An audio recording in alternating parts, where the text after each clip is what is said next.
to Don't Call Me Crazy, Call Me Mom podcast. This is a judgment-free zone where we talk about all things motherhood. And today we will be talking about a lot of anxieties with bringing home that first baby, but also just realizing you're a mom or dad and you're going to have certain feelings and worries, anxieties forever. Yay. Yeah, forever.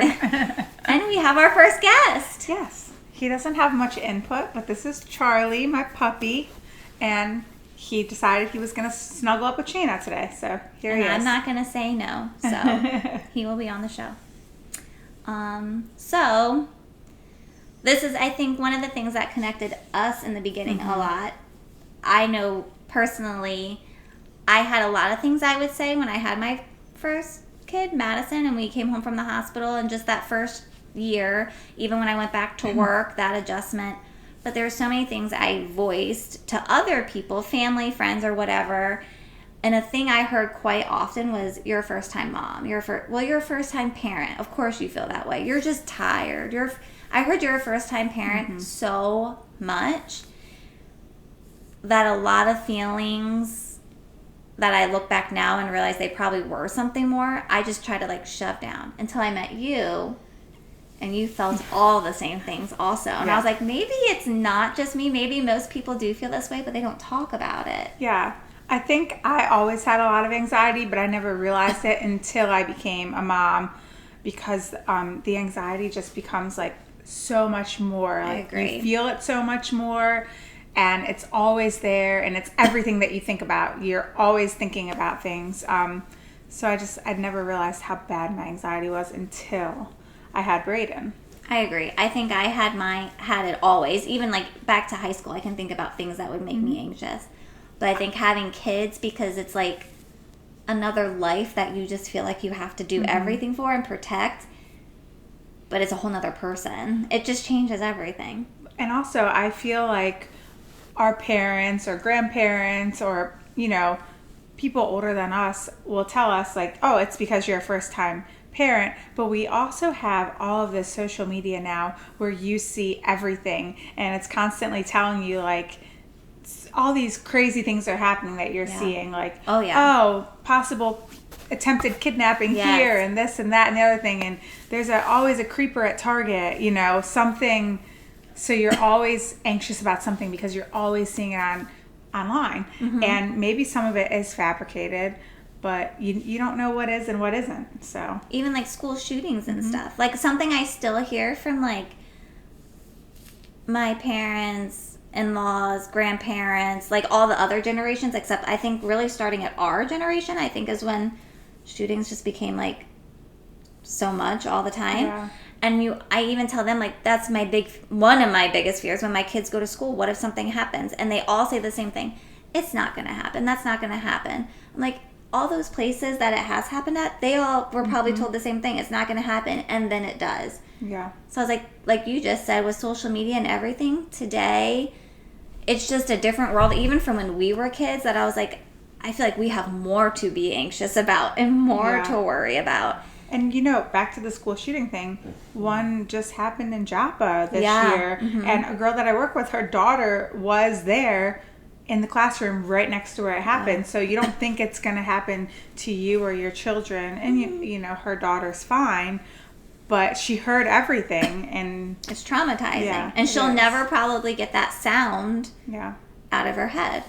I mean, I also do take things to an extreme when things happen. I do too. And but when I had Madison, I did not take her anywhere alone for the first year by myself. I don't think, unless I was absolutely forced to. Even to a doctor's appointment, Steve would come with me. And I don't know if he felt like he just wanted to be really involved because it was our first kid, but even when I went back to work and he would have a day off with her, he would take her to go out. Obviously she's a baby, but he would take her out to lunch or go to the park or whatever. I never did anything by myself with her. I was just terrified. I was terrified if something were to happen, can I protect her? Or I don't know. I really don't know what it was. I just never felt comfortable taking her anywhere.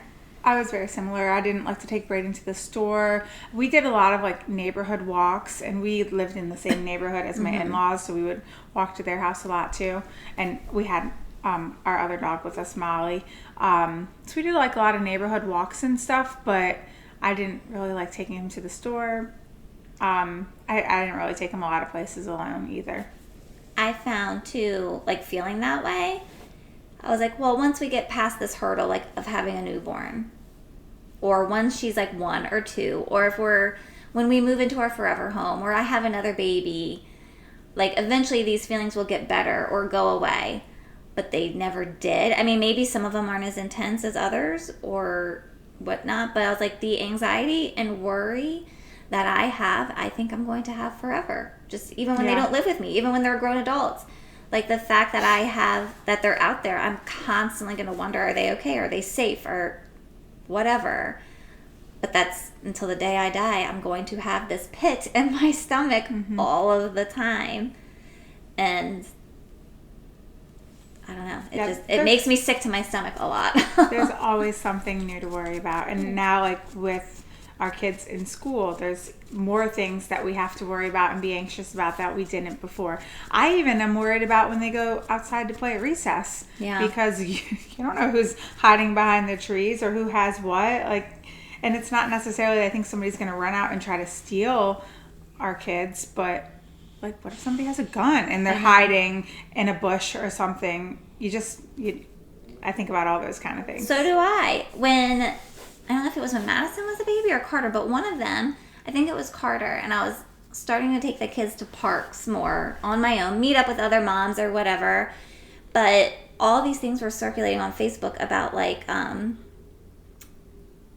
trafficking, and like people can like, oh, if you go to Target here and like in our town or this area, there's people watching, or they're gonna take, if someone corners you. And I was like, oh my God, Steve, did we pick the wrong place to move? Is this like an area where people are like trafficking kids? And then I got terrified again. And Steve's like, we can't not do anything ever. I'm like, I know, but maybe I just don't do things by myself. I went through the same feelings because I think pretty much anywhere around here, we're just so close to 95. So it's just so easy for someone to grab somebody and get away. At least that's what I read. So that's why, if trafficking is high, I think that's why, because there's such like an easy getaway where you can kind of get anywhere on the East Coast on 95. But yeah, I read all the same stuff about trafficking, and it's always like the same areas: Target, Aldi, Ross, like the where same, all the moms go. Yeah, and I'm like, I don't want to go to any of those places. I know. So even after I sort of got through it with Braden, where I was finally feeling comfortable taking him to stores as he got a little bit older, than I had Olivia, and I was like, I'm definitely not taking 2 kids out. Like, and Braden, he's so trained that he overall knows to stay with me, because I've scared him. I tell him, I need to be able to see you. If I can't see you, I don't know where you are, and I don't know who else can see you and who has you. And he knows that somebody could steal him if I can't see him. So he knows what to do, because I've trained him. But Olivia, she's a little too young for that. So I haven't had the chance to train her for that scenario yet. She loves people right now. Yeah. I feel that way with Madison, but I don't know if you had this with Braden. And I remember the day I told Madison, we were at a big playground. It was one of those wooden playgrounds, so you can't quite see them the whole time. But there's only one way in and one way out. There's a huge gate going around the whole playground. And so she can't hop over that or whatever. But I had Carter in the stroller, and I'm keeping an eye on her. I'm following her around as best as I can. And then she just started running for the gate or the opening, and like was like, I want to run up the hill and go play up the hill in the field and stuff. But I was trying to keep up with Carter, and I'm like, I can't leave the stroller like unattended, and I can't just like run up and grab her. So I finally had to like grab her by her hand and just say, Madison, you have to stay with mommy. And it just came out so fast. I was like, somebody could take you. And she was like, what? So I was like, it's probably not going to happen, but I just need you to know you can't just run away. And then I had to have like a much more serious conversation. But now she's the type, like Steve and I were actually just talking today about a random fear that I have. But basically it ends with, do our kids know what to do in case of an emergency at home? Does Madison know? I think she would know to get out of the house, like open the garage, open the front, whatever door, go out the front, not the back, because we have a gate, like the fenced in yard. So go out the front and run to a neighbor's. Scream, yell, bang on doors. Do not be quiet. Don't worry about the dog getting out. Leave all the doors open. Just run. And we realized we haven't really had this conversation with her. And we even have panic buttons in our house for our alarm system. We haven't even told her where those are. So we're like, maybe we should. But she's the type of child that if I tell her about these things, and she'll be like, why? And if there's an emergency, that will keep her up at night. We'll tuck her in bed and we'll leave. And then she's going to call me into her room and be like, I'm scared there's going to be a fire. I'm scared someone's going to break in. I'm scared something's going to happen to mommy and daddy. Like, and she will not let herself go to sleep. So I have a hard time finding how to talk to her about these things, but also not scare her to death, because she is such a social little girl too, and loves people. But I also just need to know that she knows what to do. I can't ignore it, but I also want her to feel safe and comfortable too. So I don't know how to bring that up to her. I've just scared Brayden. So I feel like that's what I'm going to do. Yeah, and I feel bad because it's like probably like 2 weeks ago or something, he just out of the blue, when I was putting him to bed, got scared, and he was like, what if something happens? And I had to tell him, buddy, remember, we have locks on all of our doors, and I have extra locks on all the doors because I went through this whole thing where in our neighborhood, somebody tried to get into one of the neighbors' houses. So now I have like extra locks on all the doors. And I told him, we have an alarm. The alarm's going to go off. The police are going to come. But I was like, mommy and daddy are here. The dogs are here. It's loud. It will be loud. Like, you don't have to worry. Yeah. But yeah, I found myself like replaying, like, if there's an emergency, Brayden knows to run to us. But Olivia, she's still in her crib. She doesn't know that stuff. But we have talked to him about like running next door to our neighbor's house, and whether he goes through the front or the back, he can open our gates. Oh, we can't open ours. But I also am worried, like, in that situation, will he remember what to do? I think he's just gonna come running for us. But I guess it always depends on the situation too. It's hard. Yeah. I have a fear that, like, well, I told Steve today, and I've had just like an emotional week when it comes to kids and the world today. And I mean, I felt this way since they've been born, but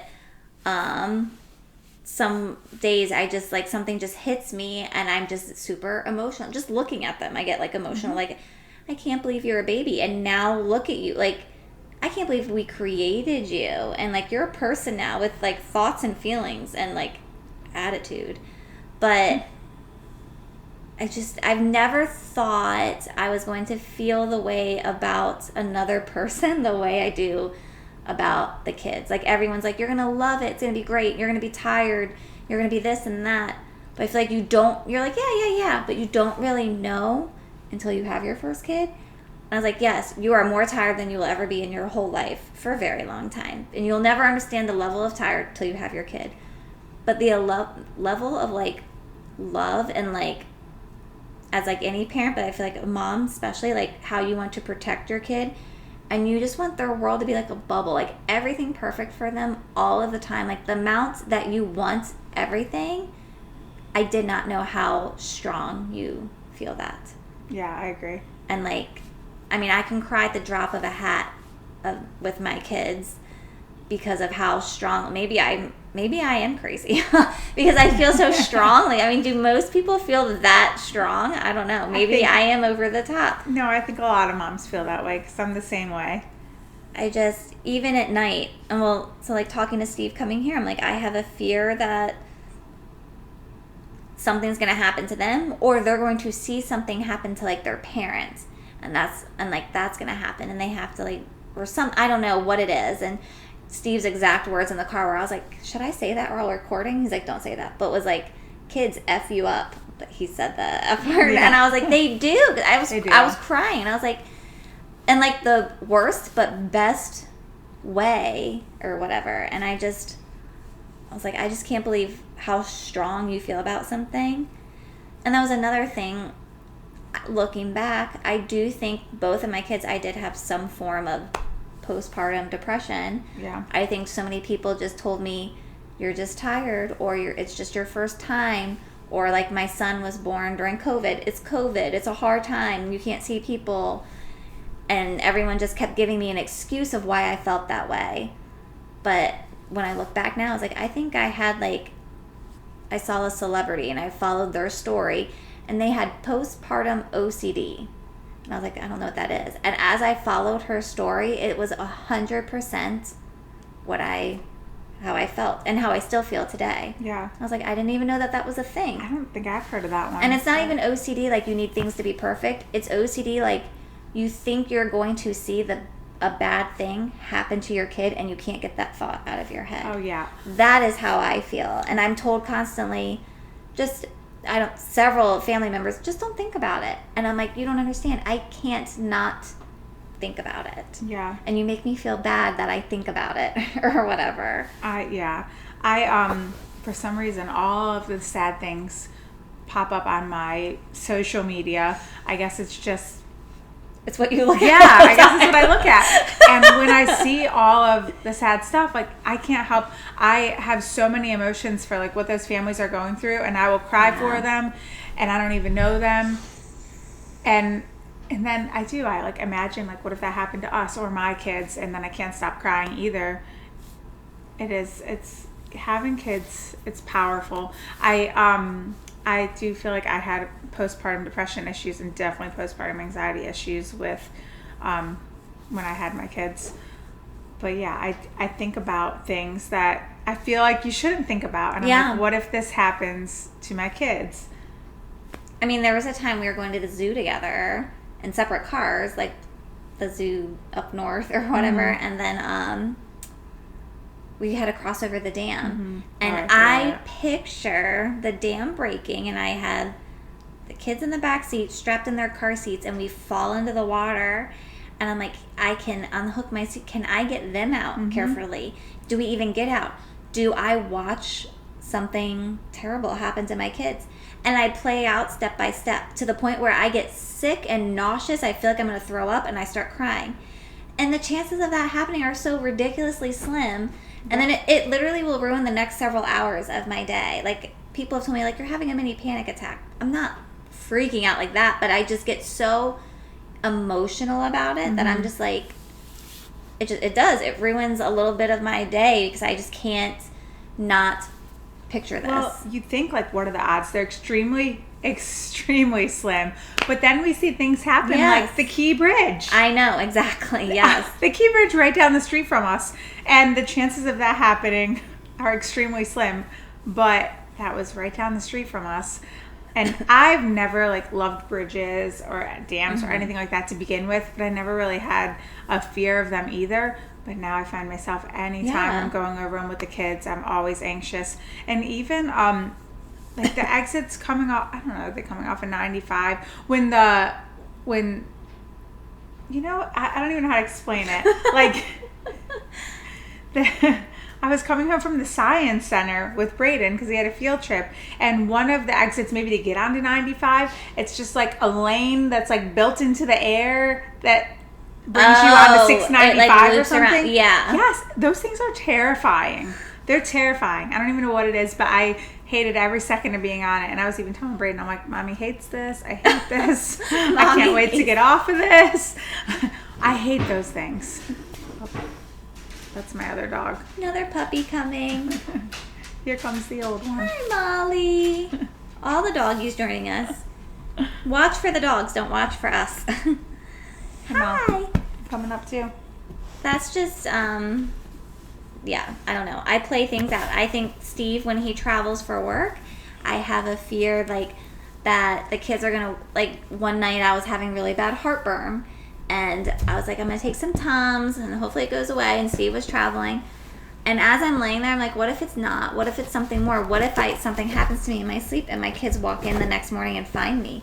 Then they have to find their mom, like, dead. And then do they know what to do next? Do they know to get out of the house? Do they know to go to a neighbor? Do they know to have them call daddy? Daddy's not home. I don't want them to live with that for the rest of their life. And then before I know it, I'm up for 3 hours. And then I'm like, that's when I need to talk to Madison. Like, do you know what to do in case of emergency? But it's going to scare her. So I'm Googling how to talk to kids about preparing for emergency. Yeah. And it snowballed into something. And that was like 3 hours of my night. Before I know it, I'm like, it's 11 o'clock. I got to go to bed. Yeah. All because I had heartburn. But it stumbled into my kids finding me dead. And what do they do? And it's just, I don't know. I'm sure I do probably have a lot more problems than I realize. But I was like, and then I met you. And I was like, maybe lots of people do feel this way. But nobody feels like it's okay to talk. You want to be as normal and happy and picture perfect as possible. But I feel like as a mom, you have these fears that you're going to have forever. And I feel like it's okay to talk about it. Yeah. I think a lot of people have these fears. And then a part of me is like, thinks, maybe there's something wrong if you don't have these fears. Yes, because I do know some people who have made comments about it. And I'm just like, something's wrong with you if you don't feel this way about your kids. I talked to my doctor about maybe getting on medicine for my anxiety, and we were talking about it, and I was telling him sometimes I think my anxiety just keeps me prepared for things because, I look things up, that way I know, and that way I know what to do. And even with the scary things that I see online, like I would rather know about them and be anxious about it and hyper alert to it than not know about it at all and not be aware of it. So I've talked to him, and he even agreed that some degree of anxiety is not a bad thing. Now, if it's taking over your entire life and, you can't get out of bed because of your anxiety and different things like that, then yeah, maybe you should get on medicine for it. But he thought that I was okay. I didn't need to get on anything for that's it, reassuring. which made me feel so if better. You're okay, I have to be a little bit okay. It did make me feel better. And I think I was overall being truthful with him. I do think my anxiety's gotten better. I'm still very anxious, but it's gotten better than what it used to be. If you talk to like any of the girls I work with, they probably think, they know I'm the most crazy person there. And that's fine. You're not I'll crazy. take it. You're a mom. I'll take it. But I think being hyper alert is not a bad thing, and being aware of things. I do see like those memes and stuff on Facebook and whatever, Instagram all the time. That's like, if you're exhausted at the end of the day because you were so worried and so anxious and so overly involved, and then you're like, did I do all the right things? Then you're a good parent. Yeah. Because your kids are lucky to have somebody who feels that strong enough to do whatever it takes. Then you're a good parent. It is draining, though. It really is. Sometimes I do wish I could just turn it off. I know. I really wish you could. I find at the end of the week, like when I know Steve's going to be done work or whatever and we're at the weekend, I am so not physically tired, emotionally drained. Like I'm like, I cannot go another day without just, you take the kids' monitors when they go to bed, and I need to just binge watch some like bad reality TV, clear my mind, and just go to sleep, because it's just, I'm just done, and it's hard, and maybe I do need something. The more I talk out loud, the more I'm like, maybe I do. There are other moms that I envy because they do seem so carefree, and I do envy that a little bit. But I feel, so that's what I'm wondering, which I feel like maybe people can comment on or something. Even if you do seem carefree, what do you feel deep down when you're alone at night and like thinking about your kids? What do you have to have some worries? Everybody does. Maybe we seem carefree to some people. That's what I'm saying. I mean, people, like when we were talking about the festive mom, which, by the way, festive mom, I'm wearing nothing St. Patrick's Day, and she's all dressed for it. But like, I know for my social media, you see all the happy activities and things like that, but you don't know, like, some nights I cry myself to sleep because I'm so worried about something coming up in my kid's life, or my son, is he going to be delayed in certain things because he's had some issues since he was born. We had worries about Madison's heart before. She's fine now, but like that kept me up. Or like changing schools, or like, is there a bully at school, or whatever. If something is bothering my kids, that keeps me up at night. Like, I'm worried about them, and I want to help them, and I want to fix it, and I can't always fix it. And speaking of that, that is another one of my fears as the kids are growing up, are bullies. And I hope my son is never one of them, and we've talked about it. And, you know, he's got his moments, like all kids do, but bullies are such a big fear because there are such young children committing suicide now. Yeah. Like 12-year-olds that they just don't even know. They don't understand what they're doing. And they don't understand that, like, you can get past that. Mm-hmm. And they're probably being I can't even imagine what a 12-year-old's being bullied about that would make them want to end their life or think that that's the only way out. That they even understand ending their life. I don't think I ever even knew what that was when I was 12. So that is a scary thing to me. Another thing with today's world, kids are being exposed to so many things so much younger, down to like drinking, drugs, whatever, partying, running around with the wrong crowd, like suicide, self-harm, whatever it is, even using bad language, or how kids dress now. I'm trying to teach my daughter to cover up most of her body or wear appropriate clothes, but then she sees teenagers and like their butt cheeks are hanging out of their shorts. So she's like, how come they can show that but I have to wear that? I'm like, it's a good question, but no, like I have no argument for that. You're my kid and you have to do the right, like what I feel is right. But like today, I just feel like they're exposed to so much more that I'm like, I feel even more of a need to be a part of our kids' lives even stronger, so they know they can come to me with anything and not turn to other things, because there's so much available now at such a young age that I was like, I'm going to intercept that as much as I possibly can. Yeah. I try not to be overly hard on Brayden when he tells me things. Yeah. And I do, like, you know, give him like the punishment that he needs, like no tablet, no this, no that, but I try not to be overly hard on him because I do want him to know that he can continue to come to me. And I do tell him that frequently. I try to tell him that, you know, I'm always going to be there for him, and even if I don't agree with the things that he does, he can still tell me, just because as he gets older I want him to remember that, because if he gets in trouble I want him to know he can call me. Yeah, I agree 100%. Even when you're older, there was a time where I was in college and drank a little too much, and my mom was that mom that was like, you can call me, no questions asked, you will not get in trouble, I will come.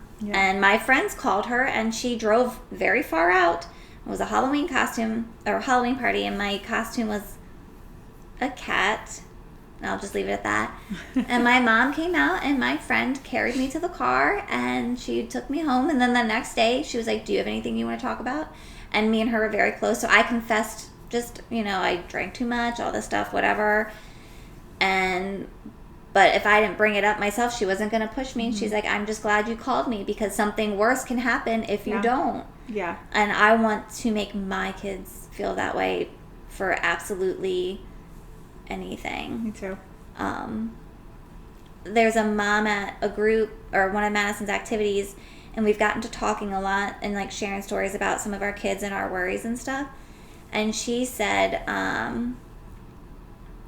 you know, they're not super big, like we're not super religious. I believe in God and stuff like that and all of that. But just in today's world, like with suicide and all those things, and her and her husband have had talks where like if they can give their kids any type of resources or anything, that if they ever find themselves at their lowest moment in their life and they don't think there's anything they can do and they can't turn to anybody else, that they just are like, we want to do anything possible to let them know mom and dad will always be here. We will never judge you or anything. Come to us no matter what, anytime. I was like, we're going to be friends, because I feel the same exact way. Me too. And I probably seem like I get called, that's another thing we can talk about another time, a helicopter parent, a lot. Not much, again, bothers me, but when you call me a helicopter parent, I take offense to that. Do you? I do.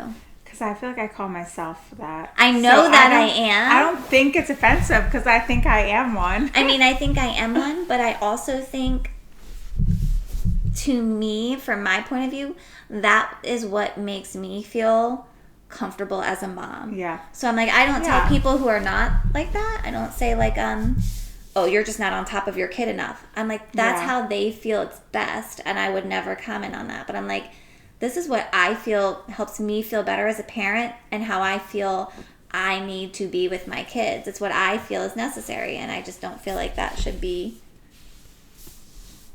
comment. Yeah, I understand that. Makes sense. But I know that I am, so I guess maybe don't give me a label. Yeah, no, I no, I'm just kidding. I am a complete helicopter parent. But I feel like when I get told that, I'm getting told that in a negative way. Yeah. And I think that's what bothers me. Because I'm like, I'm just doing what I think is best for me and my kids. And I don't think there's anything wrong with being a helicopter mom, so. I will always be one. Yeah. Eventually my kids are going to hate me. But anyway. So I'm sure other moms out there have tons of worries and anxieties. And just know that you're not crazy. You might feel like you can't share it with other people, but you can come here and listen to us and hang out with us, and we feel the exact same way, and probably lots of people do. Yeah. And it's okay to talk about it. Even the ones that appear carefree, they probably still feel that way. I will say I have judged people myself, or I've made comments to my husband, and I'm trying really hard personally to get better with this, about what somebody appears like, but then I find out something about their life a little bit, and it makes complete sense why they come off a certain way. I'm like, they need to do that. They deserve to do that after this other thing that they're dealing with, or this other thing probably makes them feel this way. So I'm like, whatever you think you see about people, I feel like you really don't see what's going on, and everyone's just doing their best to be a good parent. Right, Charlie? But anyway, so we do have a viewer who has talked to us about a question they were curious about, and then I became curious about it, and now I've been asking almost everybody I run into, and I don't know if anybody else has comments about this, but I'm super intrigued. Do you or your children sleep in pajamas with no underwear? Is this like a thing that people do? Me and my whole family, we all wear underwear to bed. But I guess there is apparently another group of people who don't. Not just grown-ups, kids too, that when they put their pajamas on, the underwear stays off all night. And I don't know why I found this so fascinating, but I was like, I need to find out. Am I doing it wrong? Or is this like a thing? You said you guys wear underwear? We wear underwear to bed too. So she wanted Shayna to have us ask our viewers if you guys wear underwear to bed. I don't know why. I'm just curious. Is there a thing that I'm missing out on? Is it good? Is this something else I should be anxious about? Now I'm worried. Should I not be wearing underwear? I don't think there's like a pro or a con to it. Well, maybe for women maybe it would be a good thing for us not to wear underwear to bed. It's a weird question, but I'm just... Yeah. I guess the kids were doing it, and then turns out the parents were doing it also, and now I'm just like, is this a thing like that I never knew about? Okay. So drop your answers in the comments section, and if you have any questions that you want us to ask the viewers, let us know. I would like to hear comments about like the fine line between talking with your kids to prepare them for emergencies, but also you don't want to scare them and keep them up at night, because that's what I really struggle with, because my daughter's easily scared. She won't think she is till it's bedtime, and then a million things keep her up at night that she thought of during the day. So I don't want to put that fear in her, but I need to make sure she's prepared. Yeah. And you know what? We really haven't had much interaction in our comment area, so it'd be really nice if you guys started commenting some things so that we know you're watching. And if there's any topic, or even like, hey, bring this up, we'll bring up a topic and then hopefully get a lot of comments on it, and then we can actually have a whole episode about it. We would love to do that. Yeah. I don't think we need an underwear episode, but yes. Yes. So, thank you. We hope you enjoy. If you want to see Charlie's face before you leave, because he's so cute, here he Watch is. for him. I know. Look at this baby. If you're a YouTube viewer, anyways. If you're listening on Spotify, you can't see him, but know that he's so super cute. Yeah, the sweetest boy. Well, thank you for listening. Bye. Bye. See you next time.